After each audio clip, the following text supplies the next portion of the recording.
Anong mensahe ang kailangan marinig ng mga Gemini sa next 72 hours?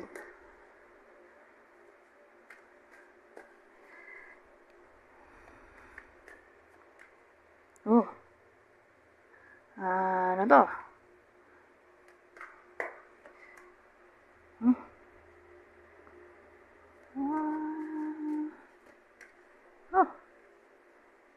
Oh, may mga tao tayo dito. Kaya lang, pangit yung combination. Sana Queen of Cups na lang to. Oh, Queen of Pentacles.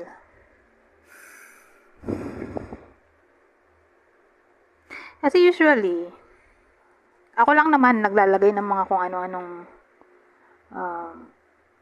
meaning. Minsan, nag-invent lang ako ng mga kung ano-anong info. Base sa tingin ko, yun ang meaning. Eto, sa pananaw ko, itong babaeng to, ano siya, kung dito X, ay okay lang sa kanya maging third party, o okay lang sa kanya maging friends with benefits, o situationship, o anything na walang commitment. So usually, pwede rin siyang mistress.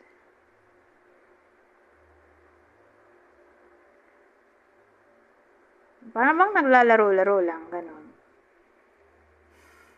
Ngayon,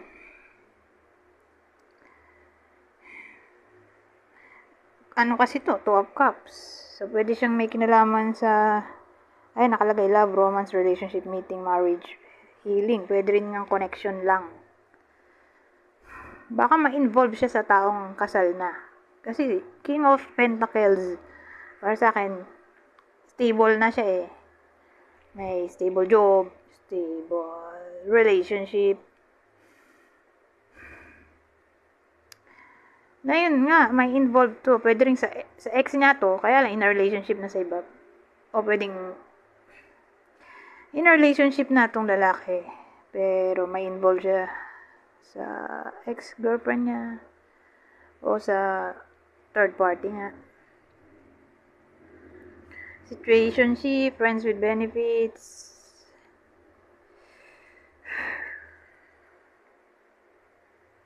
Basta ano to, side chick. Ito kasi, the fool. Diba, the fool, like, parang crazy. Siyang dalawa naging crazy sa maling relasyon. The fool ay pwede ring taking risk. Nakalagay ba? Wala. Ayun, risk.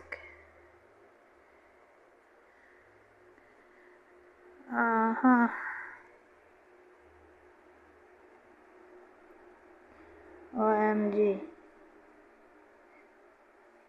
Ayun yung palatandaan natin, ha?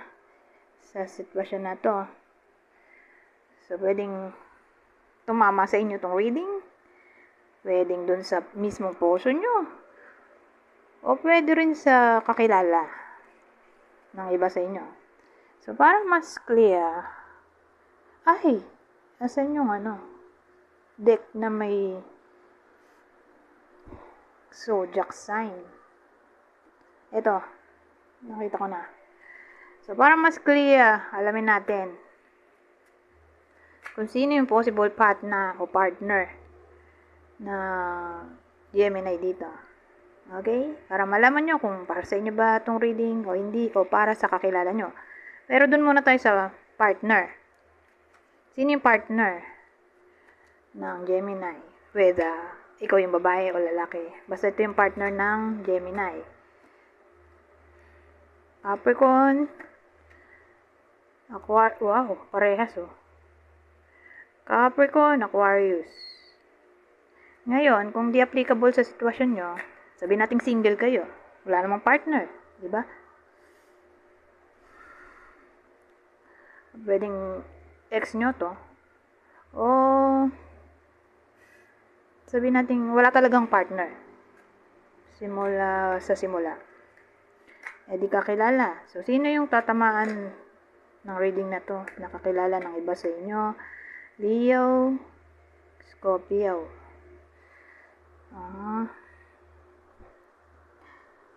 Ngayon, punta tayo dito.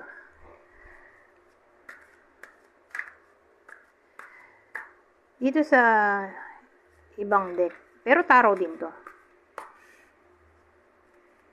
Ibang information. Anong ibang information na masasabi nito? In general?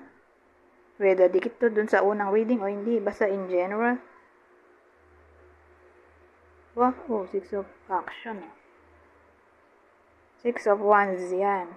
What a wonderful experience for you.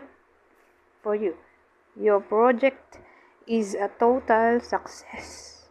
Bring awards, promotions, or other recognition for your efforts. Well done. If someone who can help you offers paano basahin sa British accent? Offers. So, offers na lang. Assistance. Know that this person is heaven sent and say yes. So, again, 6 of action ay may kinalaman sa success o victory in general. Pwede nga rin fame yan actually.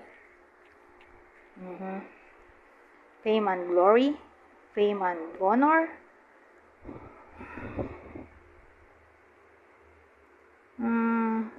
So, sa period ng 3 days, kasi 72 hours. Sa period ng next 72 hours, may tendency na magkaroon daw ng success yung iba sa inyo sa pamamagitan ng award, promotion, recognition. Magiging victorious.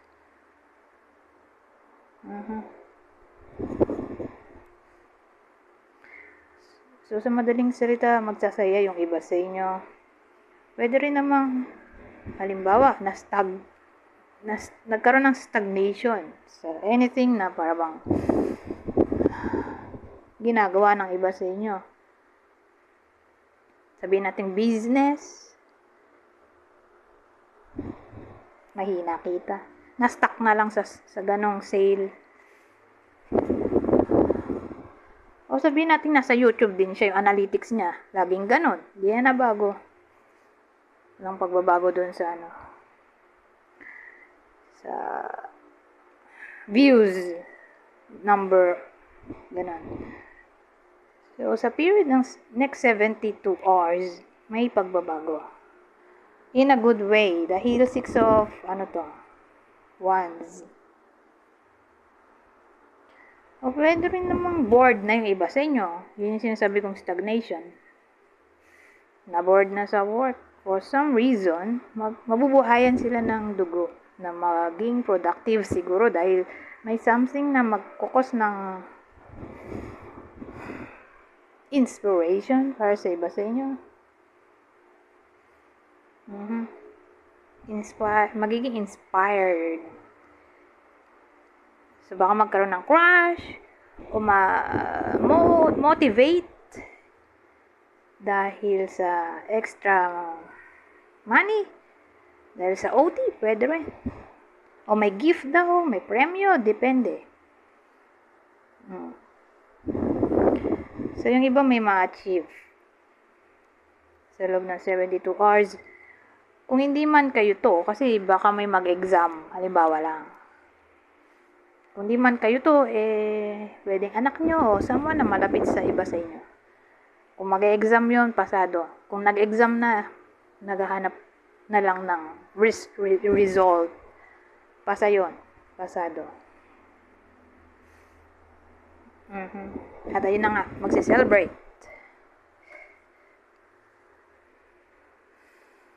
O pwede rin namang in times of crisis, may iba sa inyo na tutulungan sila. Sabihin natin financially. Ganon. Parang iahon sila sa problema nila. Na para bang hulog ng langit yung taong to. Ganyan. Kaya nakalagay doon, heaven sent. At kung sakaling nga dumating tong taong to in times of crisis, sabi dito, say yes sa tulong niya.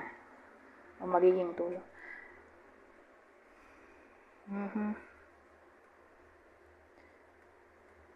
Anyways, hanggang dito na lang. Goodbye for now.